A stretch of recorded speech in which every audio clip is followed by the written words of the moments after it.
Namaste, beloveds. I'm Alana Fairchild, and I've just come off the Resilient Minds podcast with Eric Balance. And we talked about all sorts of things, including how not to freak out in the current state of the world and how natural and effortless and loving it is to connect with your unique and deep heartfelt spirituality. So I hope there's something nourishing in that for you. Lots of love from my heart to yours. Namaste.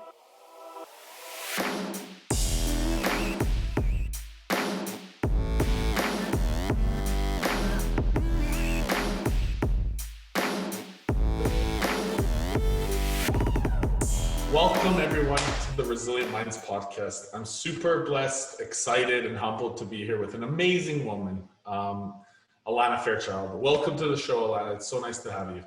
Thank you, Eric. It's lovely to be here with you. I'm very excited to share more of some of your work today. And for those of you that don't know who Alana Fairchild is amazing, to say the least. She's a well-respected Australian spiritual teacher and best-selling author. She's been inspiring a diverse and devoted following globally. And this integrative, multi-faith approach to spirituality that she holds is unconventional and freeing, appealing to a broad range of people, really seeking a meaningful inner path without the pressure to adopt or reject particular religious beliefs, which I think is absolutely phenomenal in the way that Alana shows up. Described as a publishing phenomenon, Alana's extensive and original body of work includes oracle decks, books, DVDs, albums of guided meditations, and sacred music that ranges from uplifting dance to meditative mantras. Her work continues to be translated into numerous languages and has sold more than 250,000 oracle decks in English just alone. Now, these original teachings have been given to Alana. They're a gift through a sense of dreams, meditative visions, and powerful spiritual experiences during her travels through the sacred lands all over the globe. Alana has been in conscious connection with her spiritual guidance her entire life, with tertiary degrees in literature and law, as well as training in numerous creative healing fields. Her bohemian, free-spirited nature is grounded with discipline and dedication to her sacred work. A well-established and beloved figure in the metaphysical movement, Alana continues to touch and uplift the hearts of hundreds, including mine. I'm so blessed and so grateful. Thank you. I feel like you've just given my life story. It's like, what else will we talk about now? I love hearing that. There's so much. I'm certain there's so much to share, and I feel like there's so much that you've been through to uncover that we can really uncover. And, here on the Resilient Minds podcast, here's one thing that I always focus on is the biggest thing that contributes is our experiences to our big purpose, our big why, our big passion.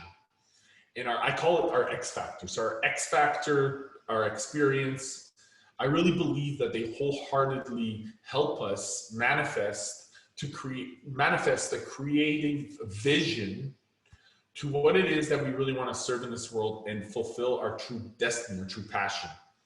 So I know that, we've covered, a little glimpse of what you've been through, but I'd love to really get it from you. What has been some of your experiences and the resilience that you continue to go through and persevere through? And maybe there were a few defining key moments in your life that allowed you to realize, wow, source, God, creator, something is guiding me to really take me towards this contribution, this way that I need to serve in this world. So I'd love to hear from you a few of these, Coles Notes versions, maybe some of these stories, because I know we could sit here all night, right? Or all morning.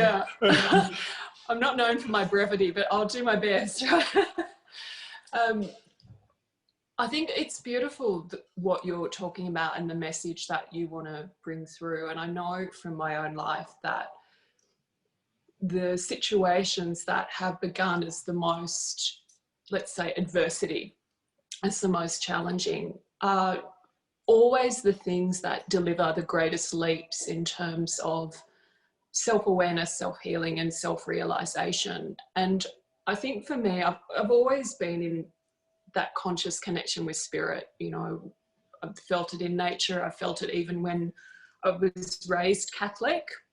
So I used to go to church when I was little, and, you know, I fell in love with Mother Mary and all of the rituals. And I think even though I don't really identify as any particular religion anymore, I've brought some of the beautiful aspects of that I really loved as a child. I've brought it through into my work with ritual and prayer and connection, but just in a kind of very open, universal sense. But so that was always with me. But then we have this thing, free will, you know, we get to choose how we want to take this journey. And I think for me, I'm quite stubborn. Like, and I get an idea in my head and I just want to run with it. And sometimes it gets me into hot water. You know, I end up in situations where I realize I've climbed the wrong mountain. You know, I put in all this effort and I've got to where I wanted to go. And then I get there and realize, oh God, this isn't right. Like, it's not actually for me. So I think probably one of the major experiences of that was when I was in my late teens and I was studying law at university. And, you know, I didn't even really know why I was there. I just felt like I had to do something. You know, I didn't know. No one said to me, oh, you can be a singing, dancing, spiritual teacher. No one ever told me that that was a career option. So I was really lost. You know, I didn't know what I wanted to do with my life. I knew that I loved spirit, and that was about it. And I thought, well, I had these marks in high school, and so I better go to university. I think you call it college in North America. Yep.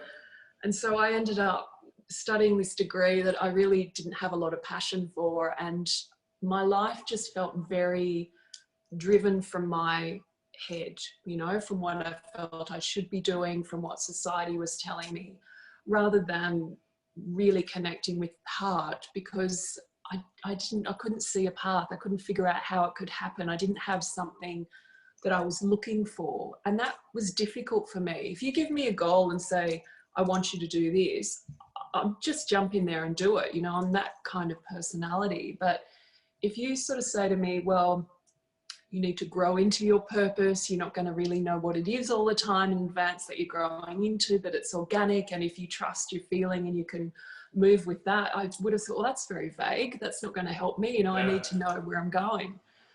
So a big wake-up call for me was trying to live in that way where I was always directing and always kind of going from my own logical interpretations of what I felt I should be doing. And I ended up with depression, anxiety, all of the, you know, the trappings that society was telling me I was supposed to have. So I had this great degree and I was getting all these prestigious offers for jobs. And the thought of following that path just felt so bleak.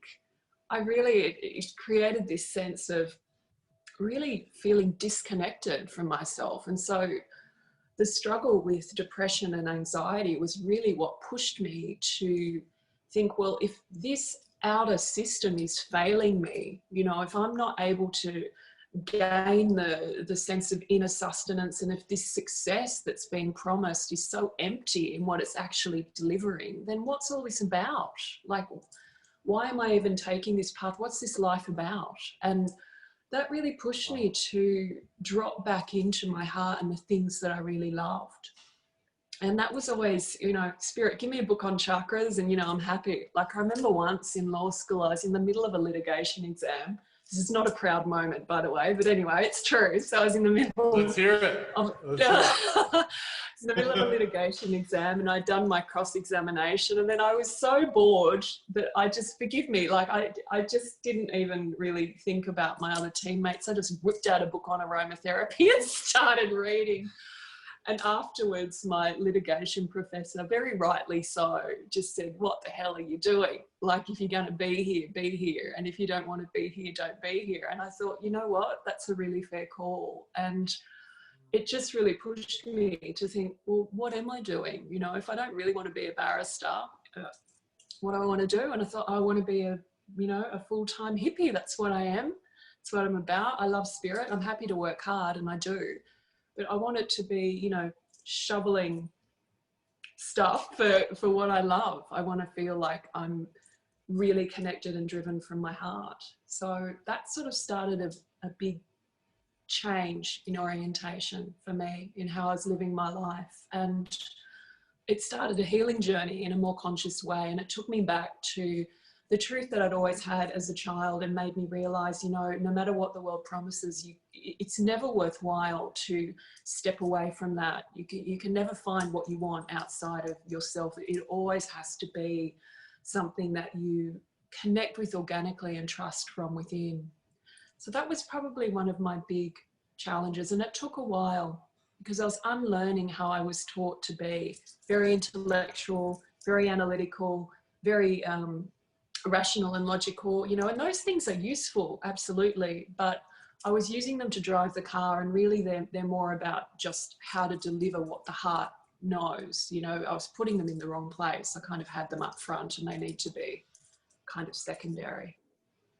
I love how you touched on driving the car, and the rationale and the logic was really something that you needed to unlearn. Because oftentimes when we're making choices and we're making decisions, that is what we're used to collectively, because we've been taught so much in school that, you have to analyze, you have to be logical, you have to be rational, you have to make this choice, and it has to all come from this mathematical equation. And, I love how you share that, you were a litigator, and you were looking at, becoming a barrister, a lawyer.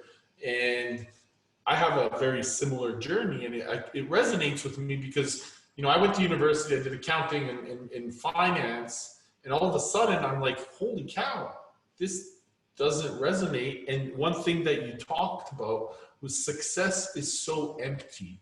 It felt so empty in what we were described. And I think that recognizing that disconnect was happening inside of you, how did that awareness come to you? Because I think that's really what you've been on this profound journey, and you evolved into the human that you decided that you were going to make. But what changed in your beliefs, and how did you, maybe for somebody that is listening to you for the first time, what was that unlearning like?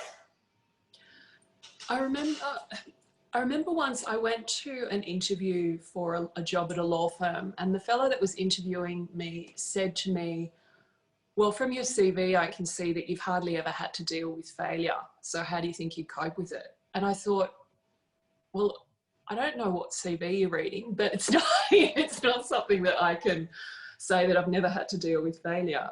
I think that really triggered something in me though. And I thought, the biggest learning curve for me, and the thing that changes belief system, is where we encounter our own immediate failure. And it can be hard if you are a very driven person to accept that. But I think if you are a growth-oriented person, and that's the key for me on the spiritual path, it's never about perfection. That just isn't even really a thing. It's just about being willing to go through the growth. But if you are a growth-oriented person, you're willing to take that journey of evolution, then working with your failures and acknowledging them and treating them as gifts rather than something to be embarrassed about, I think is incredibly important. And I know for me, when something just didn't work, and I knew it wasn't working because I wasn't happy, my health was in a mess, psychologically, physically, emotionally, things were falling apart. You can feel when something's right. There's a sense that it might be difficult. I'm not a believer in this fantasy that you find your life path and then it's just all, hearts and flowers for the rest of your life. I mean, there is beauty, no doubt about it. And there is a different kind of success that it may be material, but that's just like the extra bits. It's the real nugget of it is this sense of deep heart connection and joy and fulfillment. And you just feel like your life it's right. It's what it's meant to be. It's like if you were putting together a piece of machinery and the piece just fits, and there's that sense of, that's where it's meant to be. You're not trying to jam something around, it just doesn't work. So there is this sense with that feeling of rightness. So if you know what that is, it's like being in love. You know when you're in love. You have to say, I don't know, then you're not in love. Like you can feel it. It's something that you just have this inner knowing. And if you can sense, well, I'm not feeling that, then something's not working.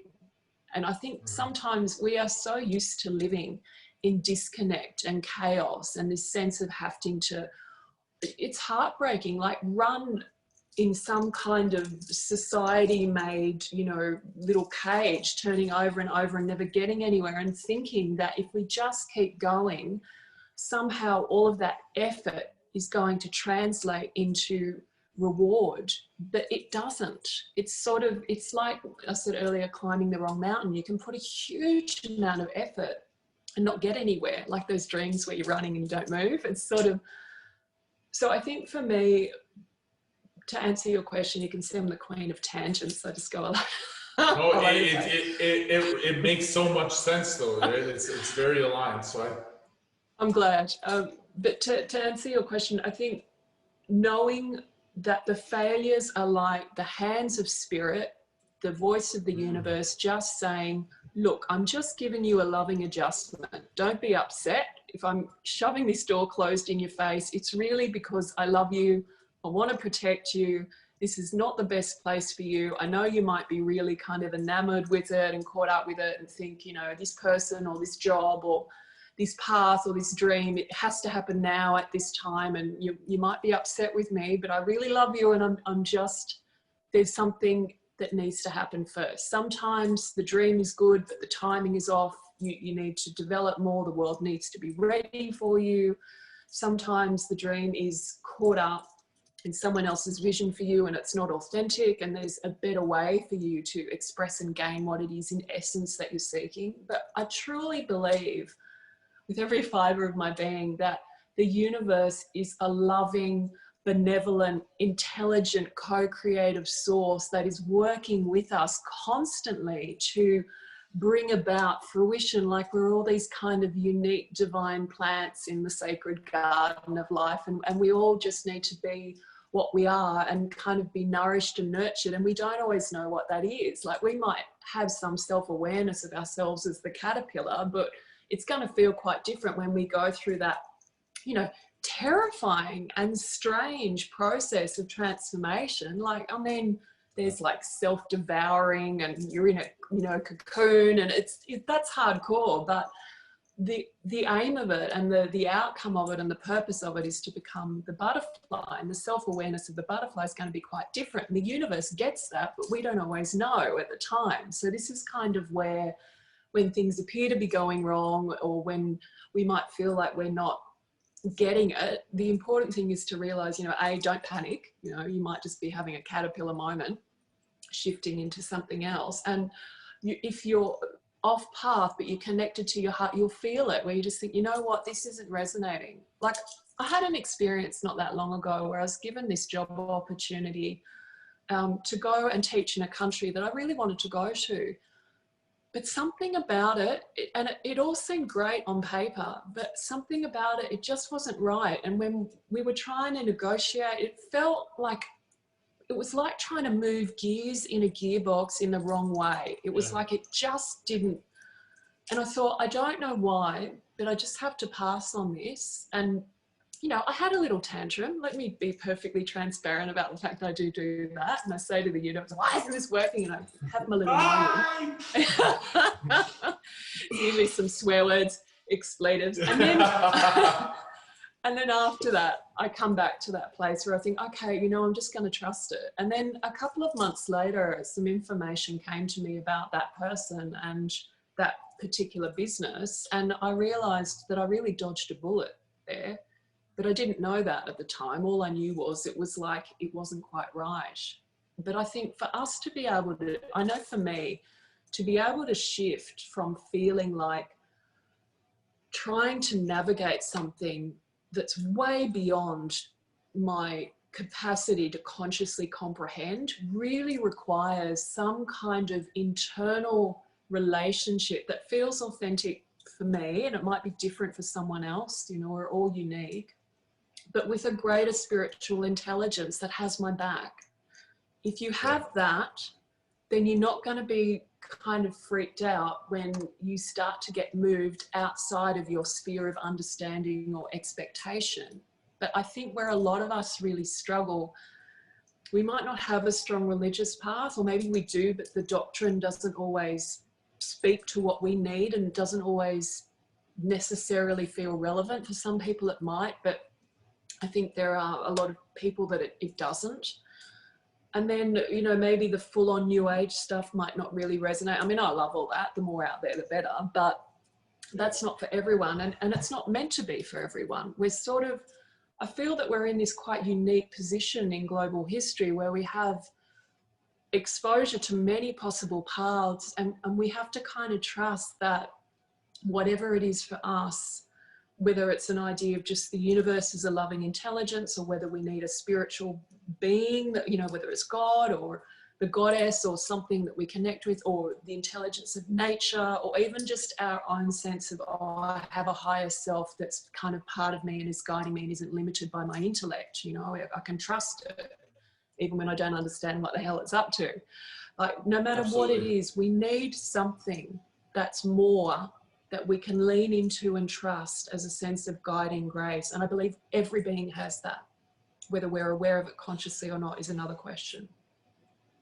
And I think what you mentioned here with the unlearning stage of it, tying that back into really being conscious of really creating that connection with that being or that higher spirit or the intelligence of nature or anything, is what really allowed you to lean into the unlearning of it. Is that essentially what you're...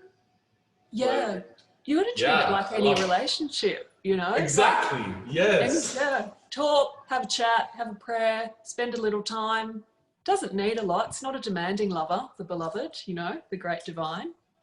Happy with And just the a little loving attention. adjustment. The loving adjustment that it gives you is like a nice push nudge in the right direction. And I shared with you prior to jumping off on the air that, you know, I'm a big, you know, I love this book that it's been given to me as a gift. You know, the Oracles of Heart Wisdom, which everyone should get a copy of.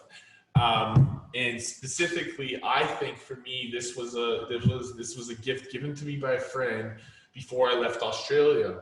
And I just went through like a really difficult breakup, and it was something that really hurt my heart. And I was in a lot of pain, Alana. Like, you know, I went to Greece after for 10 days, and I'm telling you, like, I was emotional, I was crying, but I was connecting so deeply to my creator, to my universe, to my, you know, infinite intelligence. And I realized that it was the loving adjustment that has been allowed me to really nudge that allowed me to recognize, listen, this is a path of growth. I'm guiding you to something greater.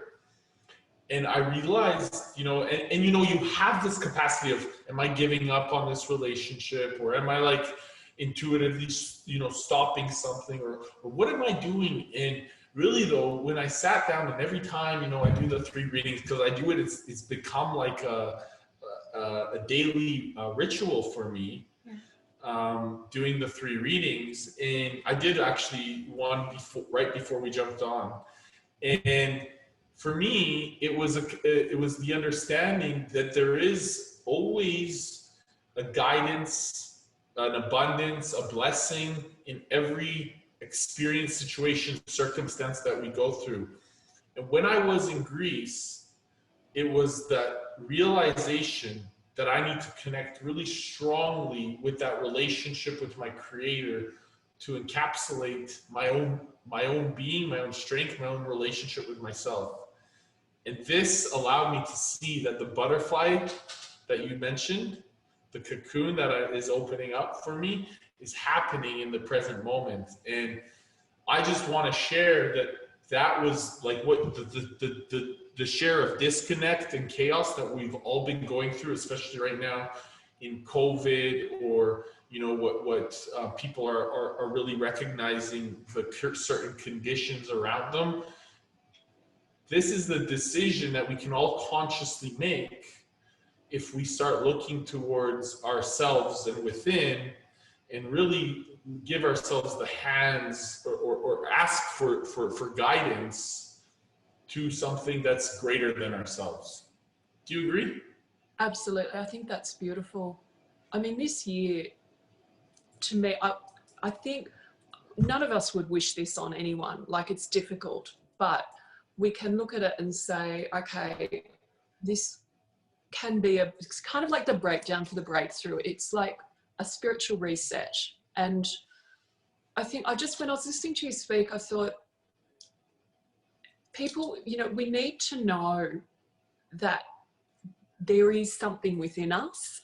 I think sometimes there's a fear to kind of stop looking outwards and look within, at fear of what you might find there, or that there's not enough, or there'll be emptiness, or something terrible, or you can't do it. I don't know, all these kind of ways that the mind can kind of trip us up and keep us kind of always looking externally for what it is that we're seeking. But and you don't give up. It's not a payoff. You don't sort of say, okay, I'm going to take an inner journey so I don't have any engagement with the world anymore. It's not true. It's just, it becomes vitalizing in a heart way rather than depleting and diminishing. And you're like, God, I feel like I'm, flogging myself for the sake of the world. Nothing good's coming from it. It's just a different way. But I love the way you describe it and taking that time. And honestly, I've been through some terrible heartbreaks, and just every single one of them has been the prelude to so much personal growth and healing and change. And it's sort of, sometimes I wish that it didn't take quite so much, but sometimes it is the thing that breaks us is actually what makes us. It's just, we have to be willing to engage with the process and have some trust. And I'm sure all of your listeners could connect with that idea that once there was something that happened in their lives that they wish hadn't, but somehow it ended up being the making of them. It gave them some gift, courage, insight, wisdom, the capacity to forgive the unforgivable. Who knows, Exactly, and to be completely honest, the amazing process that we've all been through. If I could send myself a message, to Eric a decade ago, I would tell him that this is all going to be amazing gift and a process, and I'm certain in the future that that's what my future self is going to tell me. So my question to you is, what would you tell your younger version self, knowing what you know today? What would you tell your younger version? I don't know how inspiring this is. It's actually kind of simple, but I would just say, everything's going to be all right. Even the real hairy stuff that you think, oh my God, I would just say to her, you're going to come through it and it's going to be okay. And this is a gift. And she knew that. But sometimes you just want to have that sense of certainty, I think, when you're kind of charting those really deep waters and thinking. It's not often in my life where I've confronted something that's been so painful and I've thought, I'm not sure if I'm going to be able to come through this. But it's happened a couple of times. But I just keep going because, as I mentioned in the beginning, I'm kind of stubborn. So I try to make that work for me, right? Now, in those moments where you were uncertain, how did it make you feel? Well, it's interesting. I think that vulnerability in that moment where you're not in complete self-reliance, I think those are the times, and it echoes what you were saying, where spiritual connection is deeper. And my most strong visions, or sometimes it's a conversation with spiritual energy, like you and I having a conversation, those things tend to happen when I'm in that state of heart open vulnerability. Something's really, I'm struggling with it, or I don't understand it, and I'm seeking. It's a kind of heart prayer. Sometimes I think with prayer we think, oh, we have to say the right words or be in a certain posture. And it's not really. It's a conversation that erupts from within us to the universe or the divine, whatever our minds feel comfortable with. And I think in those moments of profound vulnerability, I just felt somehow also really deeply supported. That's why I think I never gave up. I just thought, well, this hurts, but it's going to end and something good will come out of it. That's kind of my philosophy, and it's what I've lived by. Yeah. I think that for me that resonates with me profoundly, because I can when you say it, I can feel it, and that allows that greater internal belief erupt a little bit more, because I'm sensing, from what you're saying, my interpretation is, that there's another, somebody on your shoulder, or a greater source that really is inside within you, with you, supporting you. Totally. Yeah, I love it. So, in the process where, as you continue to serve, you're a profound, amazing spiritual teacher. Describe the process of how you were able to serve and support your audience, your clients, and what really that entails and what that looks like. It's incredibly personal for me. I actually, and I'm quite passionate about this. Like, I think you can speak to people sometimes and they might have a lot of knowledge, but somehow it doesn't really change you to hear that knowledge. It's just knowledge. And then there are others that you can speak with, or you can encounter their work, and there's something about that person that you it's like they become part of the sacred tea that's infusing your being. Like, something happens, there's a change, it shifts you in some way. And I think the difference, like the reason that happens, is just, is it embodied? Like, is it something that someone's living? Is it coming from an experience rather than a philosophy? I mean, philosophies are great, it's important, but I think for me, the personal aspect is that everything that I share comes from this place of, this is my lived experience. And when I look at the challenges that I've gone through, you might call it karma or whatever you want to call it, but the real difficulties in my life, I know that everything that was, wounded, that I needed to go on a healing journey, and in still many ways on, I expect it will go for however long it needs to go. But I learned so much in how to heal that it was actually, the wound was a gift.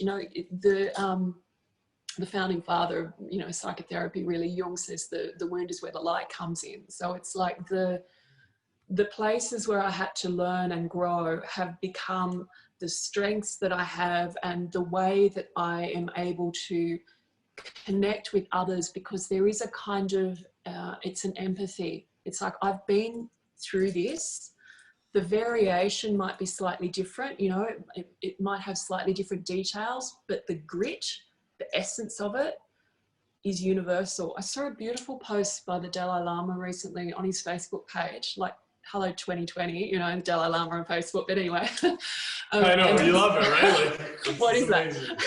Yeah. What is the world? It's, yeah. But he made this beautiful post, and he just said, humans, we have this profound equality. We feel the same. If we lose someone, we have sorrow. If we're cut, we bleed. It's this sense that, while celebrating diversity and celebrating our uniqueness, and how every path and every individual has their own flavor and nuance and journey, which is exquisite, in its creativity and diversity. But there are also these things that are universal. And I think one of the beautiful aspects of someone who is willing to, deal with their stuff and go through the struggles and not turn away from them, but to actually say, okay, I might be shaking in my boots, but I'm just going to engage and engage. And through that engagement, there is a realization, and then we grow in confidence, and we start to say, hey, I didn't really see how that could work out, but it worked out. Maybe I'll have a go again the next time. And then we get in this loop of kind of building trust in ourselves and the spiritual wisdom of the universe. And those kinds of people develop compassion, and they can talk to anyone about anything, even if the externals are different, because there is a kind of common human bond. It's not so different what we all go through. It looks different on the surface, but I've done healing sessions with people over the years, some people that have been through just, you wouldn't even see it in the worst horror movie, like just unbelievable stuff. And then people that have had a relatively kind of normal, whatever that means, looking life. And what astonished me about this is that the things that they were learning and the lessons that came out of those apparently extreme differences were very, very similar. And I just started to realize we're all having a human journey. That's the unity. And the diversity is part of the celebration. And I think the creative, intelligence of the universe just showing off and saying, you think you've got me figured out, look at this person, or look at this. And it's like, God, it's just, there's no limit to it. Shaking in your boots and still doing it. And I think your compassion from that experience is really what allows you to be so highly successful, because you've been shaking in your boots for, through different, conditions that came into your world, and you decided to commit to yourself and see that you're going to see it through. So were there ideas that evolved as a result of you just going and making it happen, saying, you know what, I'm going to figure this out because I believe intuitively, because we know that the creator is there supporting you. And internally, you're just, like you said, shaking in your boots, but you're like, I'm going to show up no matter what, and I'm going to do it because I know that I can. And that, I think, is that how you created ideas, or did you just create these amazing ideas and you're like, I'll figure it out as I go? Because, so many people, sometimes they think that I got to figure everything out. I got to have a plan. I got to know how. I got to have all the steps figured out, and then I'm going to fit.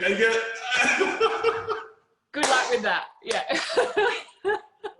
Good luck with that. I tried. I used to be one of those people. I think that comes from a profound sense of distrust, really. I used to be like that, hyper independent, and self-reliance is important, and resilience is important, and independence is important, but it's not the be all and end all. And I think I used to feel like if I was going to learn to surrender into a greater guiding intelligence, which is, to answer your question, that's the shift in the idea for me.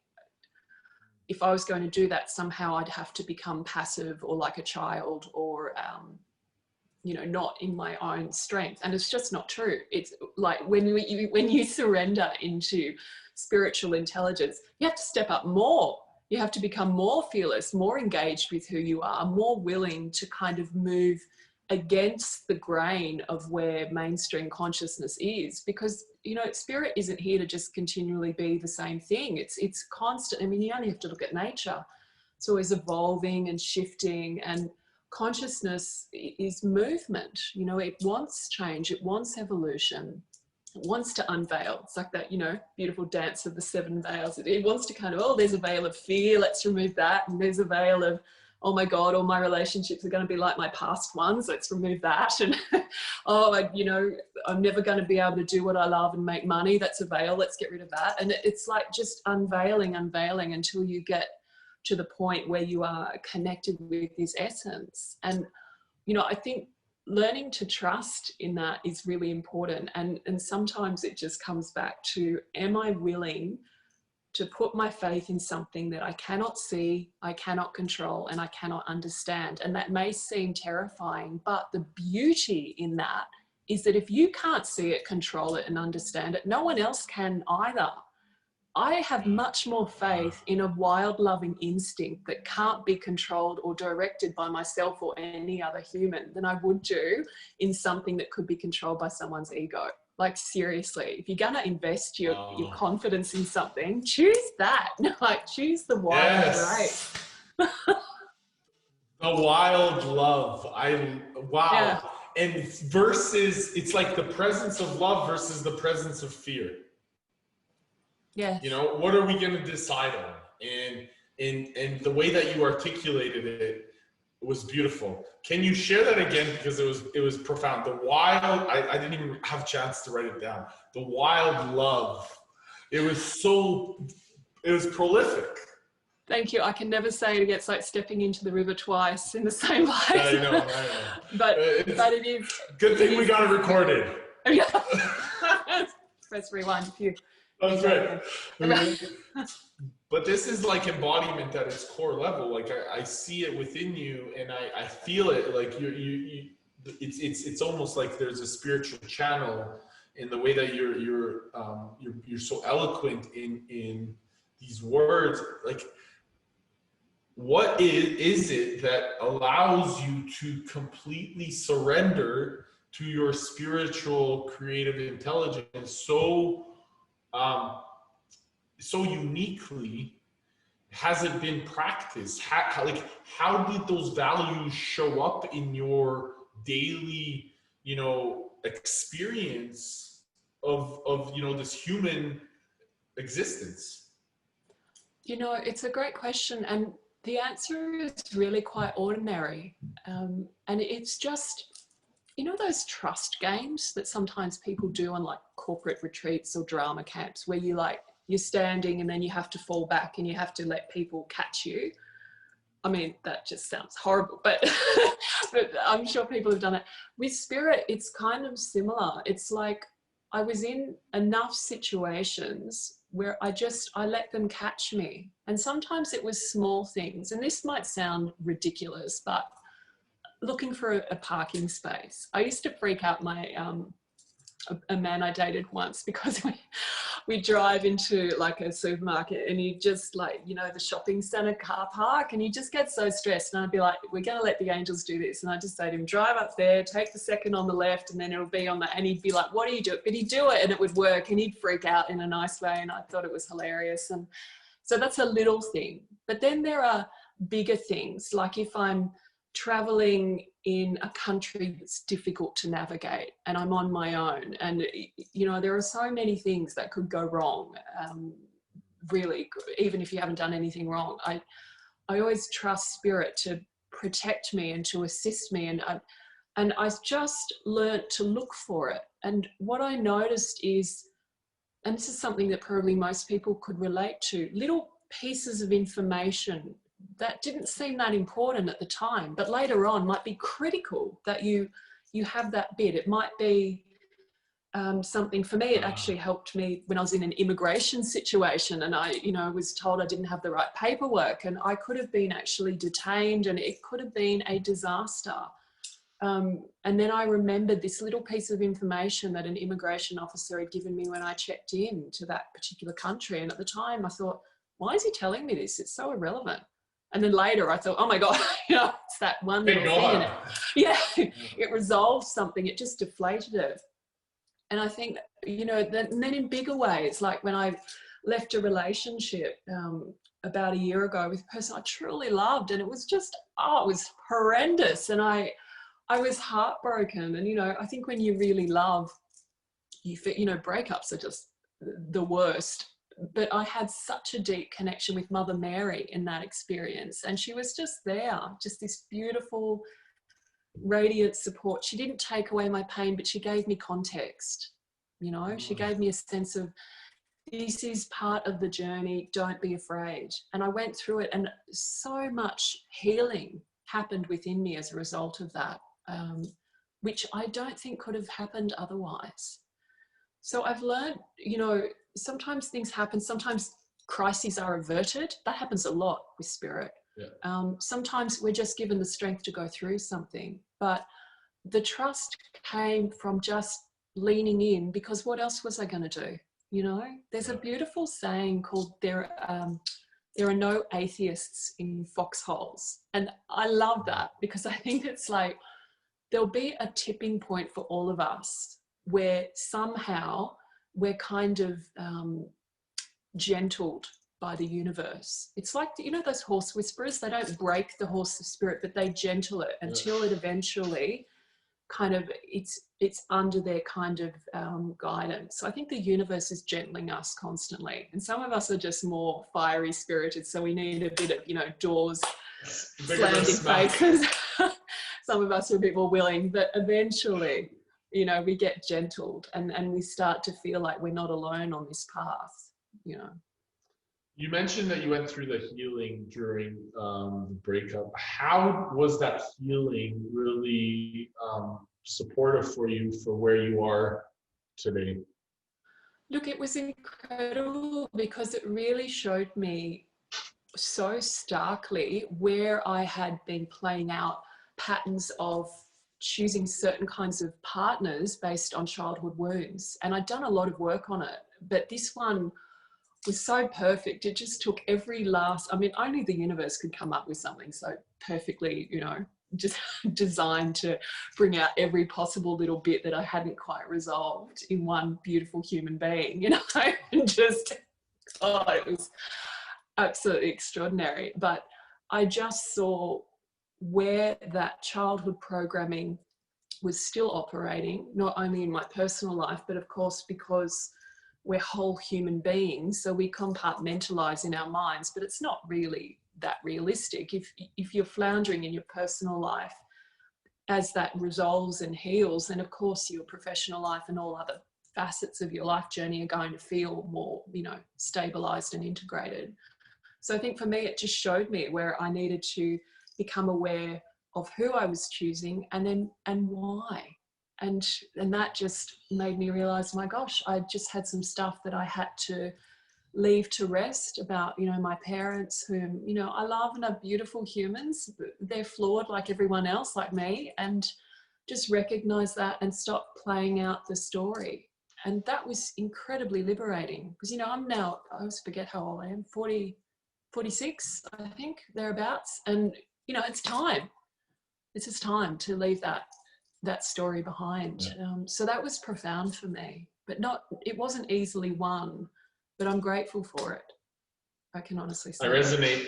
I really resonate, and I've been doing some of like my own wounded child experience, and you know, I've been through this breakup, but what the pattern was is like I was married, had a couple of girlfriends, and like so it continues to be through this pattern where guess who's the common denominator? This guy.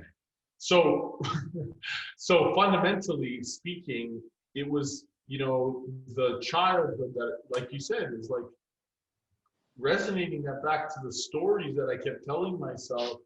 So what my parents, who like you know, they're also Catholic, and they also, you know, have these different experiences that I continue to lay story about. And it's fascinating how much we actually hold on to these wounds as, you know, adults. You know, I'm 33, you're 36, like what else, you know, how long and where, you know, we're aware of some of these programs, right? So imagine how much unconsciousness is continued on when there is no awareness, and we continue to play that out over and over again. And I think it's our duty. Go ahead. No, please go on. And I think like you know what I think you were gonna say, and what my assumption is, my hallucination is that it's our duty to start, like, you know, hopefully, you know, raising some of this awareness to, you know, our brothers and sisters on the planet that, you know, may not be aware to it yet, and how we can actually raise their awareness to serving them and giving them an opportunity to see that they can change their states or their patterns. And I think that that's what really you encompass and you embody in your mission. Am I right? Yes, yeah. And I think too, it's sort of, you know, we can talk about this on a personal level with relationships, but I really feel that a lot of people at the moment will be resonating with this idea of kind of intergenerational wounding, especially in the United States.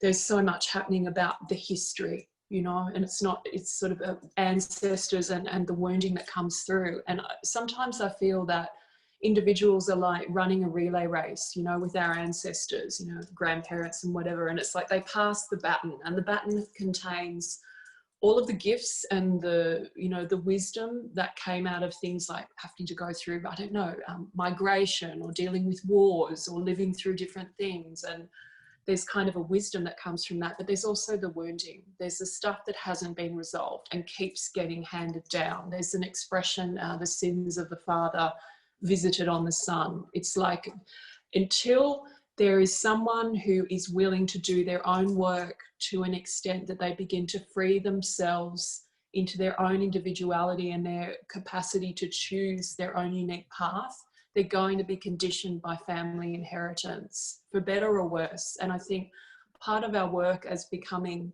more awakened individuals is just to go through that process of filtering out what is the stuff that my family has given that, you know, I can work with constructively, and what is the stuff that's my job to heal within myself that I don't want to hand it down. If you have children, for example, or even if you don't, just in how you are in the world, and what do I want to contribute to the ongoing legacy that I am part of creating, co-creating with other, you know, humans for the collective and for the planet.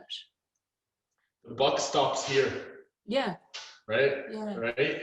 And I think that that's like, that is a conscious choice that I want to make every day, is like any of the things that are my shortcomings, I really want to stop them with me, you know, and learn more about them so I can pass them down, you know, hopefully, you know, some good teachings down to my children, you know, when I have them. You know, pivoting a little bit, you touched on, you know, how this internal awareness and these relational awarenesses, you know, can collectively affect some of your professional relationships, maybe even like the way that you're showing up for your clients. And, you know, there's tons of amazing spiritual teachers and healers out there that, you know, quite collectively are maybe, and I know because like, you know, I have some amazing friends that are, you know, either struggling in the space or amazing and super successful in the space. And like realistically, what I'm noticing, it's either one or the other.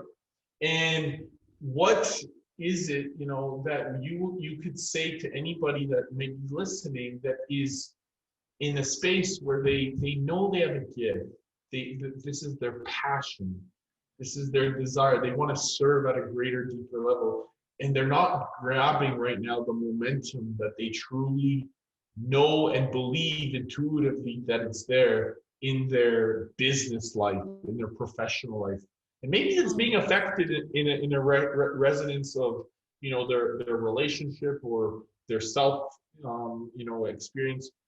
What would you say to some of these brilliant minds that are out there?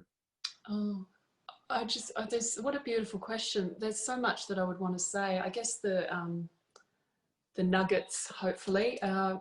First of all, trust your timing. You know, not every flower is meant to bloom in the same season. So trust your timing. Don't fall into age, you know, games that society said by this age you should have this and then you should. That's all bullshit. Don't worry about that. Be in your own unique path and timing. Don't think that you have to do it alone, because the right people will show up at the right time when you're ready. Oh gosh, what else? There was quite a lot when you were speaking. I think part of it, don't separate, this is for me, I don't separate my personal from my professional journey. I have boundaries and all of those things, and that's all important, but what I'm capable of accomplishing in terms of what people would say in material success has been a direct reflection of what I've been willing to work with within myself. And some things that come up, especially for healers or artists or creative types, there's this quite powerful archetypal force, which I would call the starving artist. And healers have it as well. And it's sort of like this reluctance around, can I work on a spiritual path or a path that has some meaning for uplifting and inspiring humanity and still, you know, have a relationship with money and finance that has integrity. And I believe that not only you can do that, you have to be careful, because it's easy to be seduced by power or empty promises. But if you've come far enough on your life path that you are really being guided by the heart, at some point you just need to decide, am I going to trust myself enough to be open to prosperity and not feel like I'm going to be corrupted by it? And the only way you'll know that is if you're really honestly within yourself willing to say, if Spirit gave me, let's say everything's going great, if Spirit gave me a choice today, I want you to follow this path, but you have to let all of that go, would you hesitate? Or would you just say, of course, whatever you want? And if you know within your heart that it's more important for you to be working in truth than, and all of that other stuff, abundance and whatever, or commercial success, that's just something that happens on the side. If you're not driven by that, if you're focused, you're in safe spiritual ground. And I think when we are willing to give ourselves that acknowledgement, to kind of trust this isn't really even about us and spirit anymore, this or insight, it's really about us and our own hearts. When we know that our own heart is purely focused on what matters, all the other stuff can come, it can go, you're open to spirit. And my experience with spirit is it's incredibly generous. And, you know, any blocks around material success, whether that's meeting the right person or getting the support that you need, it might be getting legal advice or the right mentor or the right investor in what you want to do, all of that stuff really, or financial support if you're, you know, if that's what you need, then those things do fall into place in the right way and the right time by a different kind of mechanism than the worldly mechanism that we're kind of taught you have to chase after it and force it to happen. That's my feeling. But self-worth, trust, getting out of this, the duality that tends to be perpetuated around healers and money and artists and success. And you're right. There are people, they tend to fall on one or other of the spectrums. I was in the middle bit for quite a long time, and it wasn't really until I did some work around self-worth. And I remember this, it was a very short conversation I had with Spirit about it. It was when I started to earn more money and I had some nervousness about it. And I just said to Spirit, I'm nervous, you know, what if something happens and I lose my integrity? Like, what's the point? Then there's no point. That's like being seduced by the dark side. And why am I doing this? And the answer was, what's happened on your spiritual journey since you've been earning more money? And I thought about it and I thought, actually, my spirituality's deepened. It's not because of the money, but the money hasn't stopped it. And then I was just like, oh, there's no problem. Who knew? I was creating it in my mind. You know, it's fascinating. Money can expand and like amplify the human you actually are at the core level, right? And really, if you're an amazing, good person that's, like you said, landing and on that spiritual guidance path and on spiritual ground, it's just going to amplify who you already are to continue to reach more people and help more individuals. I think what I would love to ask, and I think, you know, you connect, you say to spirit a lot, you know, you had a conversation. How do you really connect to spirit? I think, imagine that you wanted to really have a deep and meaningful conversation with someone that you really loved. Like, what would you do? You'd probably turn off your phone. You'd probably like give them some space. You probably like make sure the kids are asleep or whatever, and you just give them a bit of attention. And that's really it. Like the way to connect, dropping into the heart, just being real with who you are and how you're feeling in that moment, and having a little bit of space. So, I mean, I'm fortunate. I do hear and feel spirit in quite a visceral way, but I don't believe that I'm particularly unique in that capacity. I think that we all have an ability to feel. Some will see. Often they're artists because they're quite visual. Some will feel. Some will just have a sense. Others might see a sign or something happens, or a book falls off a shelf. I mean, it hits you on the head. Whatever.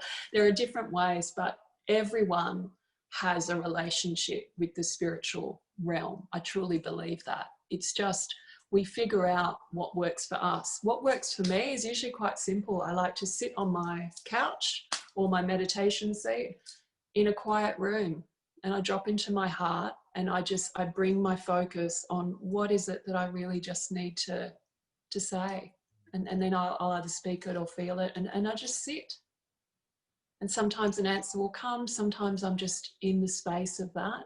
I don't have any expectations around it because I know what is needed will be given, and it's not on my timing. You know, sometimes our timing coincides. We have a conversation. Other times I have to wait for the answer to always come. Sometimes the answer is given in advance, and I think, why do I need to know this? And then, you know, later. But it's always there, and it's never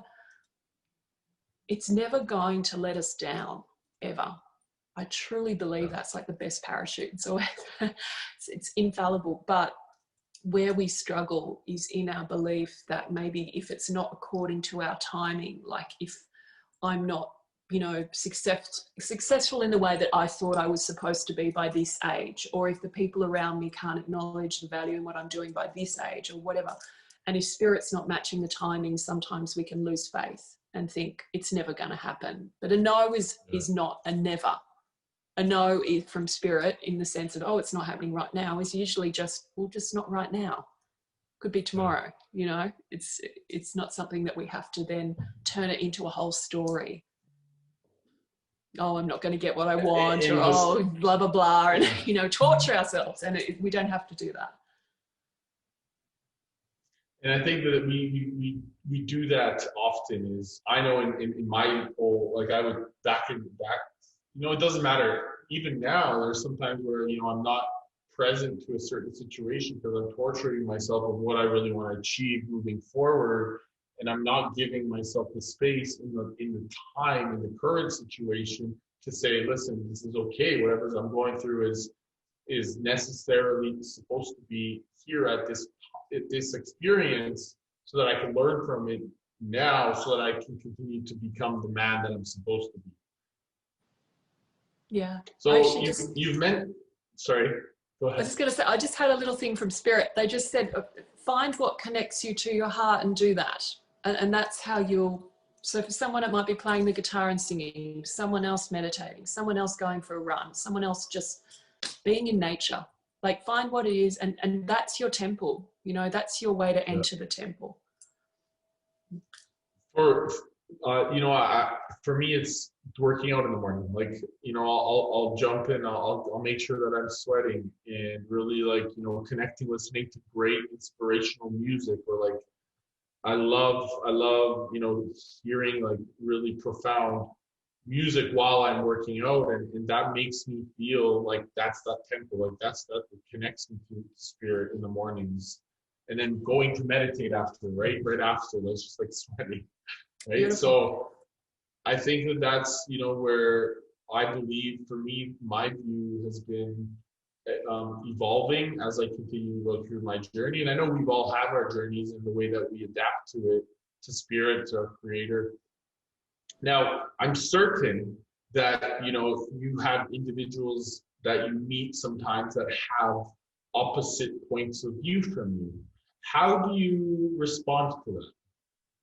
I think it's a great question, and a very timely one at the moment, because there's a lot of conflict. And I think, you know, the first thing that I sort of recognize is this is important. It's important to allow for it. It's important to recognize that somehow in the strange, you know, mechanism of our collective human ecosystem, there are all different parts. It's like, just look at a human body. Not every bone is the same. They're different lengths, different sizes, different, you know, joints and tendons, all different purposes. They're not meant to be the same. And together it works. So I kind of figure, first of all, there's some divine genius in it. It doesn't mean I have to like it. It doesn't mean that I have to even feel comfortable with it. That doesn't invalidate that different viewpoint. It also doesn't mean that just because I recognize there's divinity somehow in all of these different viewpoints, that I have to invalidate my own truth. So I learn how to kind of sit in that space of, this is what I'm about. This is what you're about. If you want something that I have to offer, I'm going to give it to you generously and you know, with love. But if you don't, that's fine too. Like, we're not all meant to be on the same path. So I provide space for it, but I try not to judge.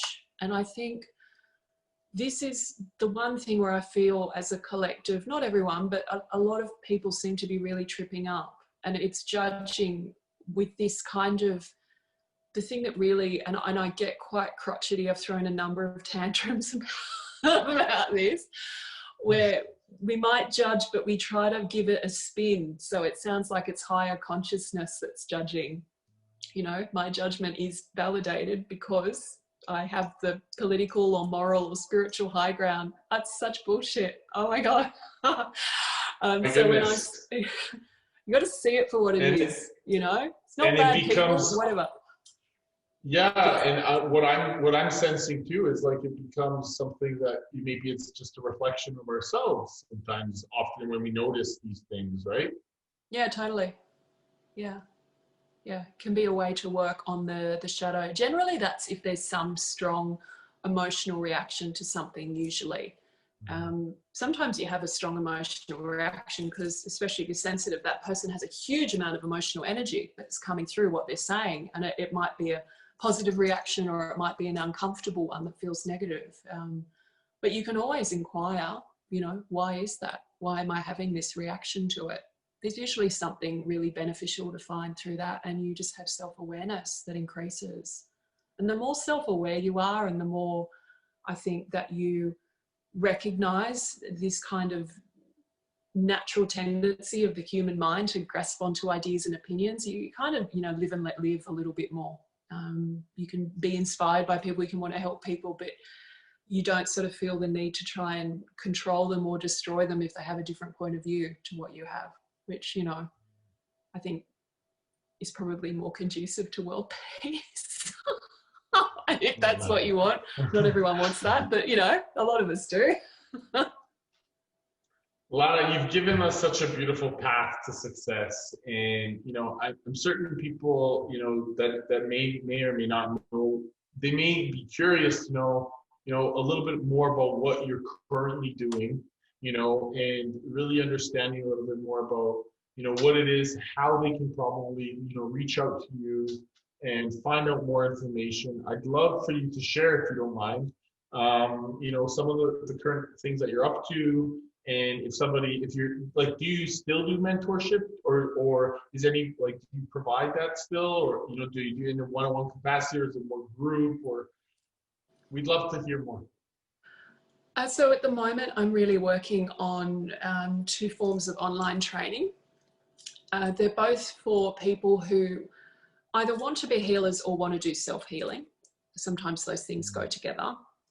And one's called the Kuan Yin Transmission, and it's working with 5 facets of the divine feminine.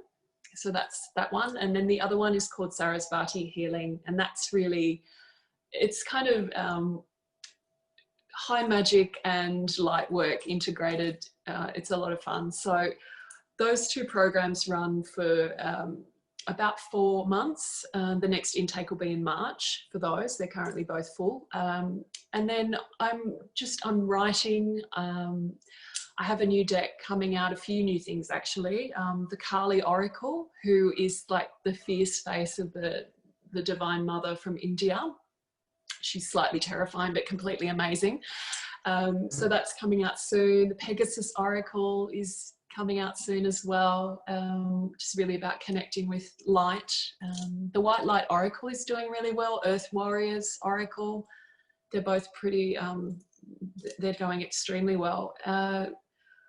And just writing books, and oh my gosh, I've always got something on. I'm working on some new music actually, the White Light Frequencies. It's really working with binaural beats and mantras and healing sound, and oh, it's been exquisite to create. It's based on the White Light Oracle, working with different frequencies, so like 174 hertz and 512 and all this kind of thing. So I'm really excited to be able to share that probably towards the end of the year, within the next couple of months, I would imagine. So there's a lot, as always, juggling. Amazing. And if anybody wants to reach out and, you know, capture more information, find out more, where would be the best place to connect? Just website.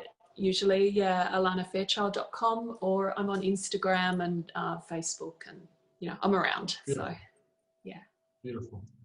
Now, a few questions before we head off. I know we're cutting short on time here. So you've given, you know, like I said, you've given us such a beautiful amount of, you know, ideas and ways that, you know, people can be a little bit more creative and, how healers can really, be intuitive to help themselves continue to go towards a path. What would be one reason why people would fail? There could be two answers to that. One would be the universe has something that you need to learn from that apparent failure that will, actually be a key ingredient for your success. I'd say that's probably the main thing. And that would apply to everything. And then from our perspective, I think it's sort of, we just hit a snag. Like, I used to feel like you could be on the path or off the path. Now I'm kind of the mindset that we're always on the path. We just don't always realize it, or we can make it a bit harder for ourselves. Yeah. So in that sense, failure is really a bit of an illusion, actually. Exactly. Like, it's almost like they're always successes. We just think of them as failures. Yeah, exactly. Yeah. I totally agree with that approach. I think they're all successful failures, and I think that that's a super enlightening way of really looking at all of our experiences as like just an amazing, profound path of self-discovery. Yeah. And it becomes amazing. So last question. If you had 3 days left to live, what would you do? Meditate, laugh a lot, and I'd say do a lot of prayer. Which is kind of what I do now, but let's just say to be on steroids. And I'd probably go dancing. I love it. Listen, Alana, you're a bundle of joy and such incredible energy. It was amazing to have your presence on the show, and I'm certain that anybody that listened today, I just want to express my gratitude to you and really thank you for your time, for your energy, for your wisdom, for your guidance. Like I said, you've been really dear to my heart. You really, it was really amazing to connect with you. And I look forward to, continuing this friendship. And I'm looking forward, for anybody that's listening right now, to make sure you go check out Alana. You make sure you go follow her on Instagram. And make sure you go check out her amazing products and, her amazing cards and readings. And look into her mentorship, because it sounds super interesting. So, Alana, do you have any last words or anything that you would love to share? Yeah, just thank you so much for your time and for the beautiful work that you're doing for people. And for those that are listening, don't panic. It's going to be all right. Love it.